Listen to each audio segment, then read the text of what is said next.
ಯಾದಗಿರಿ ಜಿಲ್ಲೆ ಹುಣಸಗಿ ತಾಲೂಕಿನ ನಾರಾಯಣಪುರ ಬಳಿ ಇರುವಂಥ ಬಸವಸಾಗರ ಜಲಾಶಯ 4 ಜಿಲ್ಲೆಯ ಅನ್ನದಾತರ ಪಾಲಿನ ಜೀವನಾಡಿ ಆಗಿರುವಂಥದ್ದು. ಇದೇ ಒಂದು ಜಲಾಶಯದ ನೀರನ್ನು ಬಳಕೆ ಮಾಡಿಕೊಂಡು 4 ಜಿಲ್ಲೆಯ ರೈತರು ಸುಮಾರು 4.5 ಲಕ್ಷ ಹೆಕ್ಟೇರ್ ಪ್ರದೇಶದಲ್ಲಿ ಬೆಳೆಗಳನ್ನು ಬೆಳೀತಾರೆ. ಹಿಂಗಾರು ಮತ್ತು ಮುಂಗಾರು ಎರಡು ಬೆಳೆಗಳನ್ನು ಪ್ರತಿ ವರ್ಷ 2 ಬೆಳೆಗಳನ್ನು ಇದೇ ಒಂದು ಜಲಾಶಯದ ನೀರನ್ನು ಬಳಕೆ ಮಾಡಿಕೊಂಡು ರೈತರು ಬೆಳೆಯನ್ನು ಬೆಳೀತಾರೆ. ಆದರೆ ಈ ಬಾರಿ ಆರಂಭದಲ್ಲಿ ಮಳೆ ಕೊರತೆಯಿಂದಾಗಿ ಜಲಾಶಯ ಸಂಪೂರ್ಣವಾಗಿ ಖಾಲಿಯಾಗುವ ಹಂತಕ್ಕೆ ಬಂದಿತ್ತು. ಆದರೆ ಈಗ ಜುಲೈ ತಿಂಗಳಲ್ಲಿ ಸಾಕಷ್ಟು ಮಳೆಯಾದ ಕಾರಣಕ್ಕಾಗಿ, ಅಂದರೆ ಮಹಾರಾಷ್ಟ್ರದಲ್ಲಿ ಮಳೆಯಾದ ಕಾರಣಕ್ಕಾಗಿ ಜಲಾಶಯ ಬಹುತೇಕ ಭರ್ತಿಯಾಗಿದೆ. ಹೀಗಾಗಿ 42,000 ಕ್ಯೂಸೆಕ್ ನೀರು ಒಳಹರಿವಿದೆ.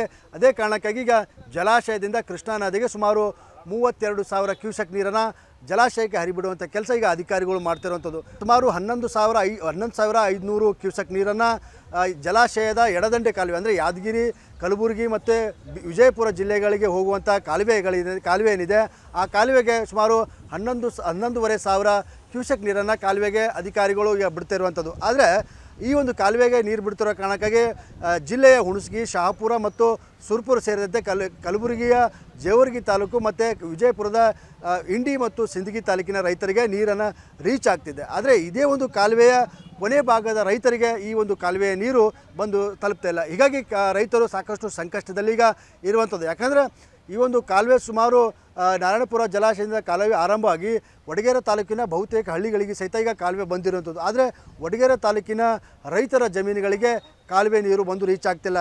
ಸುಮಾರು ಏನಂದರೆ ಈಗ ನಾರಾಯಣಪುರ ಎಡದಂಡೆ ಕಾಲುವೆಯಿಂದ ಉಪ ಕಾಲುವೆಗಳ ಮೂಲಕ ದೋರ್ನಹಳ್ಳಿ ಗ್ರಾಮದವರೆಗೆ ನೀರು ಬರ್ತಾಯಿದೆ. ಆದರೆ ದೋರ್ನಹಳ್ಳಿಯಿಂದ ಮುಂದೆ ವಡಗೇರ ತಾಲೂಕಿನ ಸುಮಾರು 16 ಗ್ರಾಮದ ರೈತರುಗಳಿಗೆ ಇದೇ ಒಂದು ಜಲಾಶಯದ ನೀರು ಕಾಲುವೆ ಮೂಲಕ ಸಿಗಬೇಕಾಗಿತ್ತು. ಆದರೆ ಕೊನೆ ಭಾಗದ ರೈತರಿಗೆ ಇನ್ನೂ ಕೂಡ ನೀರು ಸಿಗ್ತಲ್ಲ. ಹೀಗಾಗಿ ರೈತರು ಸಾಕಷ್ಟು ನಿರಾಶೆಯಲ್ಲಿದ್ದಾರೆ, ಜೊತೆಗೆ ಸಂಕಷ್ಟದಲ್ಲಿ ಇರುವಂಥದ್ದು. ನಾರಾಯಣಪುರದ ಜಲಾಶಯದ ನೀರು ಸಿಗುತ್ತೆ ಅನ್ನೋಂಥ ಕಾರಣಕ್ಕಾಗಿ ಹಿಂದೆ ರೈತರು ತಮ್ಮ ಭೂಮಿಯನ್ನು ಸರ್ಕಾರಕ್ಕೆ ವಹಿಸುವಂಥ ಕೆಲಸ ಮಾಡಿದರು. ಹೀಗಾಗಿ ಅಧಿಕಾರಿಗಳು ಜೊತೆಗೆ ಸರ್ಕಾರ ಕಾಲುವೆಗಳನ್ನು ನಿರ್ಮಾಣ ಮಾಡಿತ್ತು.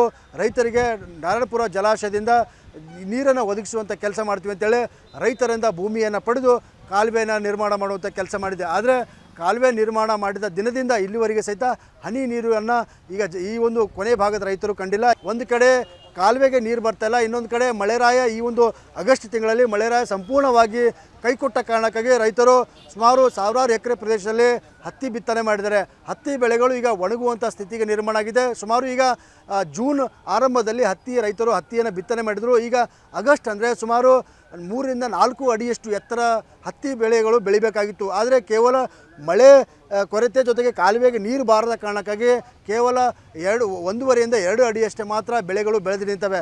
ಇದರಿಂದ ಬೆಳೆ ಸಾಕಷ್ಟು ಕುಂಠಿತ ಕೂಡ ಆಗಿರುವಂಥದ್ದು. ಒಂದು ವೇಳೆ ಕಾಲುವೆಗೆ ನೀರು ಬಂದಿದೆ ಆದರೆ ರೈತರು ಕಾಲುವೆಯ ನೀರನ್ನು ಬೆಳೆಗಳಿಗೆ ಬಳಸುವಂಥ ಕೆಲಸ ಮಾಡ್ತಿದ್ರು. ಆದರೆ ಕಾಲುವೆಗೆ ಸಂಪೂರ್ಣವಾಗಿ ನೀರೇ ಬರ್ತಾಯಿಲ್ಲ. ಹೀಗಾಗಿ ಕಾಲುವೆಗಳಿಗೆ ನೀರು ಬರದ ಕಾರಣಕ್ಕಾಗಿ ಕಾಲುವೆಗಳಲ್ಲಿ ಸಂಪೂರ್ಣವಾಗಿ ಹೂಳು ತುಂಬಿದ್ದಾವೆ. ಎಲ್ಲಂದರಲ್ಲಿ ಜಾಲಿ ಗಂಟೆಗಳು ಸಹಿತ ಬೆಳೆದು ನಿಂತಿರುವಂಥದ್ದು. ಇದರಿಂದಾಗಿ ರೈತರಿಗೆ ಸಾಕಷ್ಟು ಅನಾನುಕೂಲ ಕೂಡ ಆಗ್ತಿದೆ.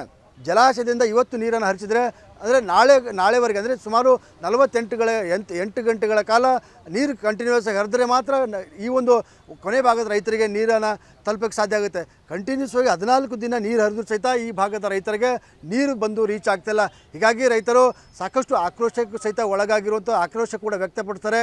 ಸಾಕಷ್ಟು ಬಾರಿ ಅಧಿಕಾರಿಗಳು ಮತ್ತು ಜನಪ್ರತಿನಿಧಿಗಳಿಗೆ ಮನವಿ ಮಾಡುವಂಥ ಕೆಲಸ ಮಾಡಿದ್ದಾರೆ, ದೂರು ಕೊಡುವಂಥ ಕೆಲಸ ಮಾಡಿದ್ದಾರೆ. ಇಲ್ಲಿವರೆಗೆ ಅಧಿಕಾರಿಗಳು ಸಹಿತ ಎಚ್ಚೆತ್ತುಕೊಂಡಿಲ್ಲ, ಜೊತೆಗೆ ಜನಪ್ರತಿನಿಧಿ ಕೂಡ ಎಚ್ಚೆತ್ತುಕೊಂಡಿಲ್ಲ. ಹೀಗಾಗಿ ಕಳೆದ ಹಲವು ವರ್ಷಗಳಿಂದ ಇದೇ ರೀತಿಯಾದಂಥ ಪರಿಸ್ಥಿತಿಯನ್ನು ರೈತರು ಅನುಭವಿಸ್ತಿದ್ದಾರೆ. ಜಲಾಶಯದಿಂದ ಕೃಷ್ಣಾ ನದಿಗೆ ನೀರನ್ನು ಬಿಡಲಾಗ್ತಿದೆ. ಇದು ನೀರು ನೇರವಾಗಿ ತೆಲಂಗಾಣ ಮತ್ತು ಆಂಧ್ರ ಪ್ರದೇಶದ ರೈತರ ಪಾಲಾಗ್ತಿದೆ. ಅದೇ ನೀರನ್ನು ನಮ್ಮ ಭಾಗದ ರೈತರಿಗೆ ತಲುಪುವಂಥ ವ್ಯವಸ್ಥೆ ಅಧಿಕಾರಿಗಳು ಮಾಡಬೇಕಾಗಿತ್ತು. ಕೇವಲ 11,500 ನೀರನ್ನು 11,000 ಕ್ಯೂಸೆಕ್ ನೀರನ್ನು ಕಾಲುವೆಗೆ ಬಿಡುವಂಥ ಕೆಲಸ ಮಾಡ್ತಿದ್ದಾರೆ. ಇನ್ನಷ್ಟು ನೀರು ಹೆಚ್ಚು ಪ್ರಮಾಣದಲ್ಲಿ ಬಿಟ್ಟರೆ ಬಹುಶಃ ಈ ಭಾಗದ ಕೊನೆ ಭಾಗದ ರೈತರಿಗೆ ಬಂದು ತಲುಪುವ ಸಾಧ್ಯತೆ ಇರ್ತಾಯಿತ್ತೋ ಏನೋ ಗೊತ್ತಿಲ್ಲ. ಆದರೆ ಅಧಿಕಾರಿಗಳು ಕೃಷ್ಣಾ ನದಿಗೆ ನೀರು ಬಿಟ್ಟು ವೇಸ್ಟ್ ಮಾಡುವ ಬದಲು ನಮ್ಮ ಯಾದಗಿರಿ ಜಿಲ್ಲೆಯ ವಡಗೇರ ತಾಲೂಕಿನ ರೈತರಿಗೆ ನೀರು ತಲುಪಿಸುವಂಥ ಕೆಲಸ ಮಾಡಬೇಕಾಗಿತ್ತು. ಆದರೆ ಇನ್ನೂವರೆಗೆ ಸಹಿತ ಅಧಿಕಾರಿಗಳು ಅಂಥ ಪ್ರಯತ್ನಕ್ಕೆ ಮುಂದಾಗಿಲ್ಲ. ಹೀಗಾಗಿ ರೈತರು ಅಕ್ಷರಶಃ ಸಂಕಷ್ಟದಲ್ಲಿ ಸಿಲುಕಿದ್ದಾರೆ. ಜನಪ್ರತಿನಿಧಿ ಮತ್ತು ಅಧಿಕಾರಿಗಳ ವಿರುದ್ಧ ಆಕ್ರೋಶ ಕೂಡ ಈಗ ವ್ಯಕ್ತಪಡಿಸಿದ್ದಾರೆ. ಕ್ಯಾಮ್ರಾಮನ್ ಶಿವಶೇಖರ್ ಜೊತೆ ಅಮೀನ್ ಹೊಸೂರ್, TV9 ಡಿಜಿಟಲ್, ಯಾದಗಿರಿ.